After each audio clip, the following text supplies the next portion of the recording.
We are here at the picturesque retreat house of Bandra Bandstand in Mumbai.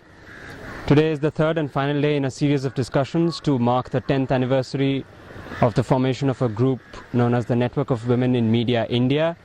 The NWMI is a professional association linking women working in or on the media across the country. Today's discussion focuses on the various aspects of coverage of the 92-93 communal riots by various regional and national language media and the eventual picture painted in the public consciousness by such coverage. Veteran journalists spoke about how a phenomenon like the communal riots, unprecedented in the history of Bombay until then, impacted journalistic activity and practice. हमने 92-93 में ये महसूस किया कि अगर movement जो है वो शहर की बंद हो जाएगी तो journalist will not be in a position to go free around और वो मतलब ये चीज़ें गैदर नहीं कर पाएंगे जो इन्फॉर्मेशन मिल रही है उनको आप ऑथेंटिसिटी उनकी चेक नहीं कर सकते आप जो है वो पुलिस के बोर्ड्स नहीं ले सकते इसलिए कि सारी चीज़ें है बाहर चल रही है इतना क्लॉज है कि कहीं पर भी आपको जो है वो कोई चीज़ नहीं मिलती. During the British Raj, you were not allowed to name communities. So you just have these bizarre news items and you see the records that one community attacked another, you don't know. So it was Meena's report, you and India, which went, it was their idea, by going to the hospitals and just stick that there, isn't that right? By community, you get the figures. I was called by my chairman, Mr. Ashok Jain, Sami's father, saying, Darryl, how are you naming communities? No, isn't this something we don't do? He said, how are you breaking the tradition of naming communities? So I said, these are very unusual circumstances, such as which demand the sheer classification, just simple like that. Newspaper coverage of the riots and of the proceedings of the seminal Sri Krishna Commission instituted to probe these riots was also discussed, especially the way in which the coverage has shaped the perception and memory of the riots since then. The press, I think, really blundered in not covering the Sri Krishna Commission proceedings.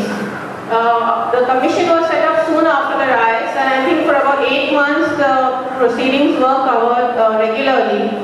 And you could see even then the daily reports which were coming out that something new and exciting was coming out. And this was sensational news that this is what the police had done. The police version was falling apart under the cross-examination of the lawyers and of the commission. And they had a lot to account for, and this was not what we had been told. The things that were coming out were not what we had been told.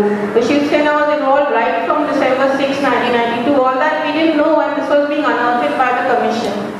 And it was a new story worth telling, which was being told until the bomb blasts, March 12, 93 bomb blasts, which were a retaliation to the riots.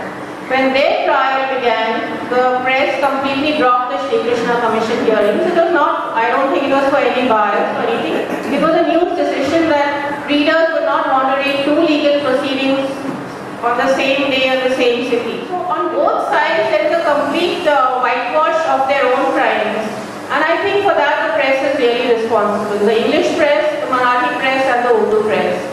They have succeeded in dividing the perceptions of both communities to an extent of incidents which happen in this city. But people look at them completely differently because of the way the press reported them. Concerns were also raised over the increasing communalization of regional media, as was exemplified in the case of the recent rioting in Dhule in North Maharashtra, which received scanty journalistic coverage. The regional media is increasingly getting communalized. Now, you would say, how can you say that? The Dhule riots happened on Sunday. I reached Dhule on Monday evening. 6 people were killed by then, all of them Muslims.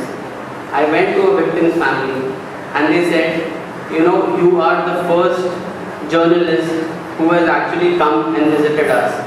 Apart from whatever some Urdu reporters would have gone and met them, but the local media, and I'm saying Dhule is not a small town. It is a big place and it has editions of almost every big newspaper.